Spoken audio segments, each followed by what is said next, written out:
Bonjour à tous. On se plonge aujourd'hui dans un sujet absolument central en physiologie, le métabolisme des glucides. On va voir ensemble comment le corps arrive à gérer son taux de sucre avec une précision d'horloger, c'est ce qu'on appelle l'homéostasie. Et puis on va voir aussi ce qui se passe quand cette belle mécanique se dérègle et mène à une maladie qu'on connaît tous, le diabète. Alors la grande question, c'est celle-ci. Comment notre corps fait-il pour gérer le sucre entre les repas et les moments de jeûne? C'est tout le défi de l'homéostasie du glucose en fait. Il faut absolument garantir un carburant constant à nos cellules, surtout celles qui ne peuvent pas s'en passer, comme nos neurones, alors même que nous, on mange de façon intermittente. Allez, c'est parti, on décortique les mécanismes. Ok, pour y voir clair, voici notre plan de route. On va d'abord parler du rôle central du glucose. Ensuite, on suivra son chemin, digestion et assimilation. Après ça, on verra comment tout est régulé par deux hormones clés, l'insuline et le glucagon. Et puis, on plongera dans le vif du sujet, le diabète, ce système déséquilibré, en faisant bien la distinction entre le diabète de type 1 et le type 2. Allez, on attaque avec la première partie, le rôle central du glucose. Parce que, avant même de parler de régulation, il faut bien comprendre pourquoi le corps se donne autant de mal pour garder ce taux de sucre stable. C'est vraiment une priorité absolue. Alors, pourquoi le glucose est-il le roi? Eh bien, regardez, il fournit plus de la moitié de notre énergie. C'est surtout le seul carburant que toutes nos cellules peuvent utiliser. Certains de nos tissus, comme le cerveau ou les globules rouges, sont ce qu'on appelle glucose dépendants. Ils ne peuvent fonctionner qu'avec ça. Et pour le sport, c'est la source d'énergie la plus rapide à mobiliser, surtout pour un effort intense, parce qu'il peut même fournir de l'énergie sans oxygène. Bref, on comprend mieux pourquoi sa concentration dans le sang, la glycémie, doit être contrôlée de manière ultra précise. Ok, maintenant qu'on sait pourquoi le glucose est si important, voyons la deuxième partie, la digestion et l'assimilation. La question est simple, comment on passe des glucides complexes qu'on mange, comme l'amidon dans les pâtes ou le pain, au petit glucose tout simple qui peut passer dans notre sang?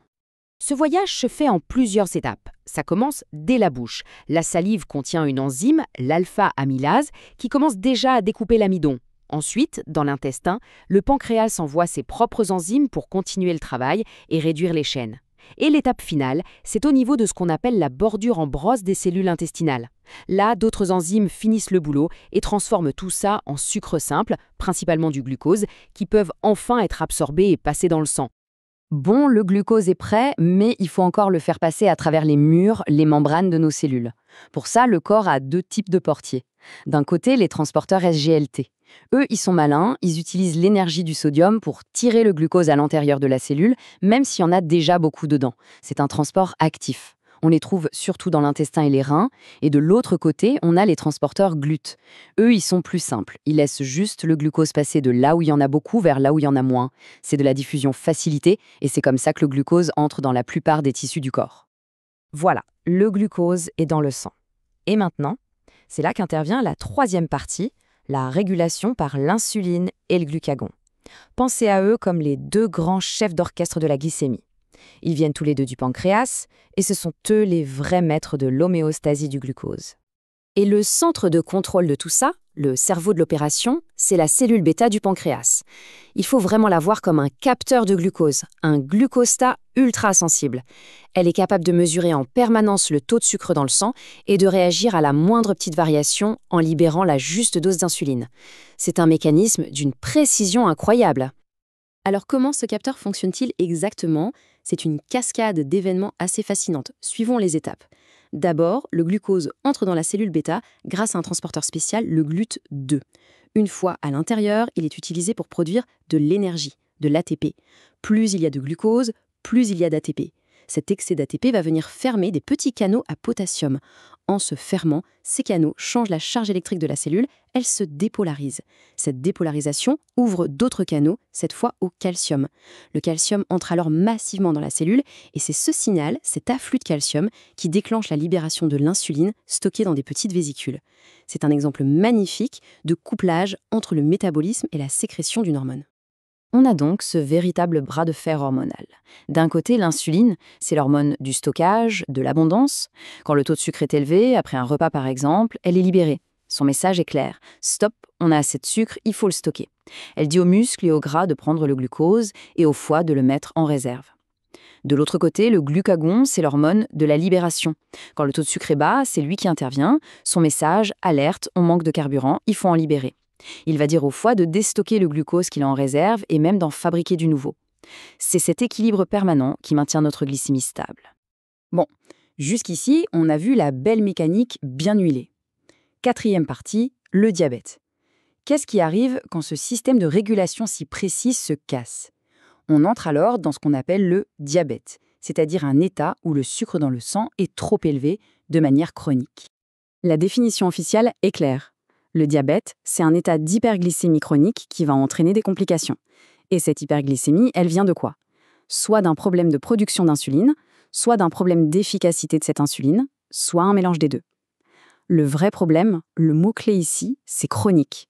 C'est ce sucre trop élevé en permanence qui, à la longue, va abîmer le corps.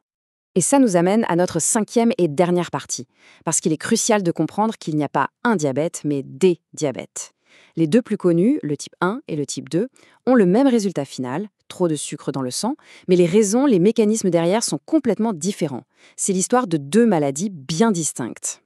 Ce tableau résume parfaitement les choses. D'un côté, le diabète de type 1. Le problème, une maladie auto-immune. Le corps détruit ses propres cellules bêta, celles qui fabriquent l'insuline. Résultat, une carence absolue, il n'y a plus du tout d'insuline. Ça arrive souvent de manière brutale chez des personnes jeunes.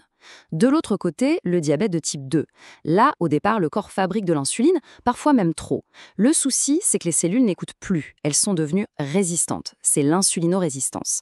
Avec le temps, le pancréas s'épuise et la production baisse, menant à une carence relative. Ça s'installe progressivement, souvent chez l'adulte, et c'est très lié au mode de vie.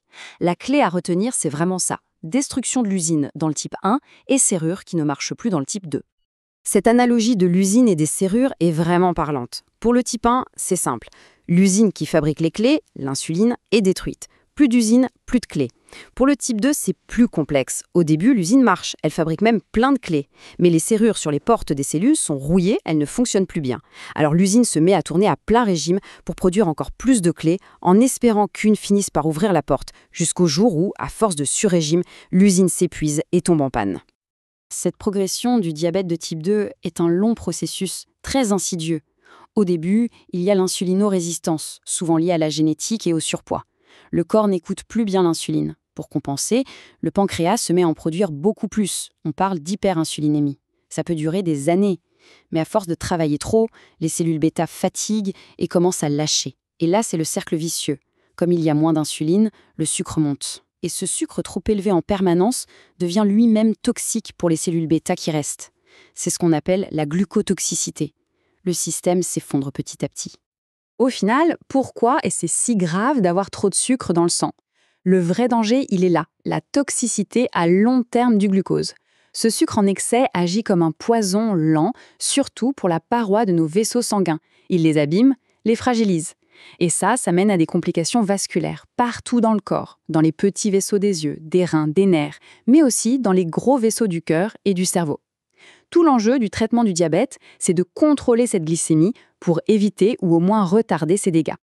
Et tout ça, ça nous laisse avec une question finale, une question de santé publique immense. On vient de voir à quel point notre système de régulation du glucose est sophistiqué et précis.